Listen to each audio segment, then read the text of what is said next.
Hostin's obsession with race gets thrown back in her face. Today's video comes to us from Sunny Hostin. Sounds like a town. We're in Sunny Hostin. She was on PBS's Finding Your Roots, a show dedicated to researching celebrity ancestry. For context, Sunny is a staunch supporter of reparations and has made a fortune spewing nonsense about white privilege and racial justice. Well, turns out she's not as oppressed as she claims she is. She's actually the descendant of slave owners from Europe. Of this, will she continue to do that when she is now one of them? Dana.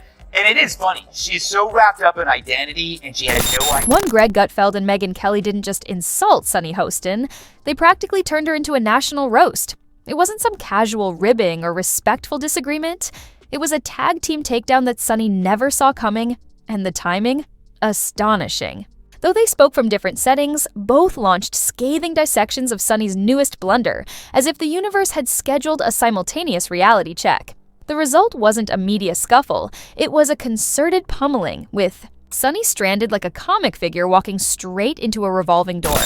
She's Anna Navarro in your wildest imagination. You could never solo host a show. You will only ever make it as part of an ensemble, and you could never hope to achieve the success that Tucker Carlson has. So you can sit in your little cheap seats all day long and enjoy your little negative henpecking, but your careers are going nowhere, and Tucker's... These aren't exactly wallflowers we're talking about. Gutfeld, infamous for wielding sarcasm like a flamethrower, and Kelly, a master of clinical takedowns, didn't coordinate their remarks. They didn't need to. Sunny handed them the material and both pounced with the instinct of seasoned hunters. Gutfeld attacked with smirk-laced venom, while Kelly shredded Hostin's talking points with surgical precision. It was like watching a magician and a mathematician dismantle the same trick, one with flair, the other with facts, both exposing how hollow it truly was. They're small. But who's the dumbest one of all? True, none of them are in Mensa, but who's the most densa? Perhaps it's Sunny who mastered the art of making idiots look smart. Now The View could ask a mirror who's the dumbest one of all, but there's no way that glass doesn't shatter. So instead, let's check out this clip from Monday's episode of The View when the ladies put their science caps on and discuss the soul. Now, nobody's calling this the Mensa Club, but when Sunny's involved, the bar somehow drops lower. She doesn't just fail to elevate the conversation, she makes everyone else look smarter by contrast. If perspective had a magic mirror and asked who lacked the most self-awareness, that glass might shatter from the strain. This was especially obvious in a recent segment where the panel tried to discuss science. Yes, during a discussion about the solar eclipse, Sunny aimed for brilliance and landed somewhere near bizarre. Came out and said she's about as pro-choice as they come. And here was the reaction on The View. I think she hates him. Yeah, well, yeah. Okay, so we can all agree on that. That's a given. I also think that she wants to take him out. She does not want to be the first lady anymore. Look, this is a network that still runs out fact checks to these women, like it's concerned about them staying factual. She hates Trump. She doesn't want to be near him. She doesn't want to be president again. She destroyed the Rose Garden, and she hates Christmas. That is what passes for news on a network they did a presidential. If you've ever tuned into The View, you know what to expect. Crosstalk, passion, and mayhem on a sizzling platter. But this time, Sunny tried steering the topic with what she clearly thought was intellectual depth. Unfortunately, it felt more like an actor channeling Shakespeare with a 5th grade science book. Gutfeld and Megyn didn't even need to share a set. They watched the clip, and it practically begged for commentary. They obliged, slicing into her claims with the joy of critics watching a blooper reel. I make fun of The View a lot, but that's only because they keep talking. Those hens are always clucking. They get to say stupid stuff for an hour every day, and then I get to say stupid stuff for an hour every day, except on purpose.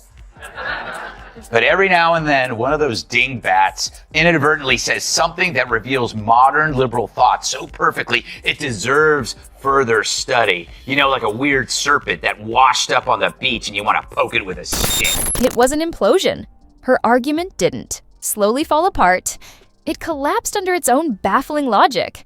Gutfeld took the opportunity with glee, his jabs piercing like needles through paper. Meanwhile, Megyn Kelly responded with such surgical precision that Sunny's statements looked like performance art. The contrast was remarkable. Gutfeld mocked, Kelly clarified, and Sunny floundered. The accidental centerpiece of a very public masterclass on how not to argue. On The View, accusing Israel of war crimes. There is an international human rights body of law. And when you look at that law, part of it is retaliation against innocent civilians collectively. They're not committing war crimes. The ones committing war crimes are Hamas. The use of human shields is a war crime. They don't want Israel to bomb them, and therefore they've surrounded themselves with Israel's citizens, some 199 of them, and some untold number of Americans. Let's be honest, this wasn't a stumble. It was a full-on faceplant. Sunny came in loud and overconfident, thinking outrage could replace logic. Gutfeld calmly shredded her claims without breaking a sweat, like she brought a water cannon to a flamethrower fight. I have to wonder, where does Sunny Hostin get her opinions? Yeah. Like you said, it's obviously from her husband. She has to tell her what to say in The View, because without it, she's got nothing up there. She's not very bright. But the problem with her is that she went full racist.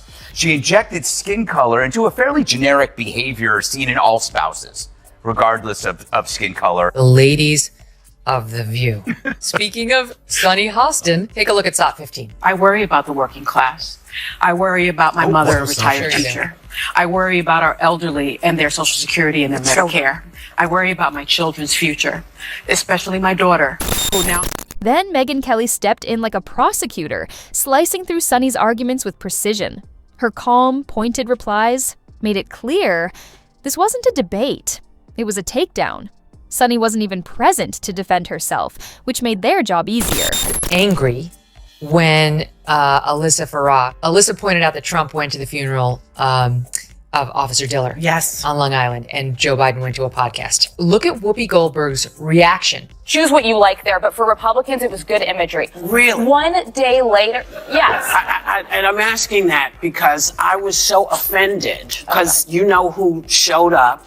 Yeah. And he was, whether he was asked or not. This So he is a was man who invited? didn't care what happened to the officers on January 6th. She promotes. Sunny's attempt to recover only made things worse.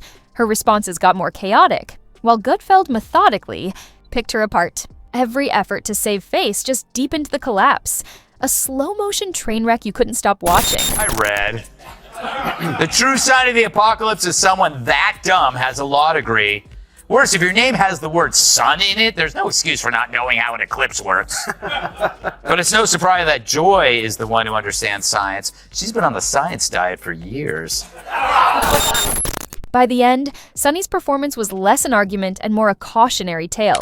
She flailed blindly, while Gutfeld and Kelly dissected, her from a distance. She didn't just lose. She became the warning sign for what not to do. Hostin asking about the differences between Kamala Harris and Joe Biden. And my prediction is this is going to be made into a campaign ad for Trump within the next hour. What do you think would be the biggest specific difference between your presidency and a Biden presidency? Well, we're obviously two different have had impact. Literally, I guarantee you that's being made into an ad right now. It might hit before. Megyn Kelly didn't raise her voice. She didn't need to. Her takedown came with the calm precision of someone who knows exactly where the pressure points are. As Sunny flailed, Kelly cut through the chaos like a scalpel. It was both sad and oddly satisfying. Gutfeld, meanwhile, played the provocateur, seasoning his critique with humor and sharp punches. Together, they formed a unified front, even from miles apart. One sharp, one snarky, both relentless. Sunny was left grasping at straws, unaware the barn had already burned down. Will she continue to do that when she is now one of them, Dana? And it is funny. She's so wrapped up in identity, and she had no idea. Megyn's takedown of Sunny wasn't flashy. It was forensic. Each point deflated Sunny's confidence with cold precision, while Sunny clung to stale arguments, growing increasingly frantic. Gutfeld and Kelly roasted her from a distance, and true to form, Sunny offered no real defense, just confusion. Sunny Hostin asking about the differences between Kamala Harris and Joe Biden. And my prediction is this is going to be made into a campaign ad for Trump within the next hour. What do you think would be the biggest specific difference between your presidency and a Biden presidency? Well, we're obviously two different have had impact. Literally, I guarantee you that's being made into an ad right now. It might get. As she scrambled to recover with muddled metaphors, Megyn calmly highlighted every flaw like a professor grading a failing essay. What began with Sunny's loud confidence ended in visible confusion. This wasn't just criticism, it exposed a deeper pattern: performative rage, poor logic, and crumbling credibility. It wasn't a stumble, it was a televised collapse. So, what do you think? Drop your thoughts in the comments section below. And if you don't want to miss out on the hottest celebrity news, make sure to subscribe to Daily Finder.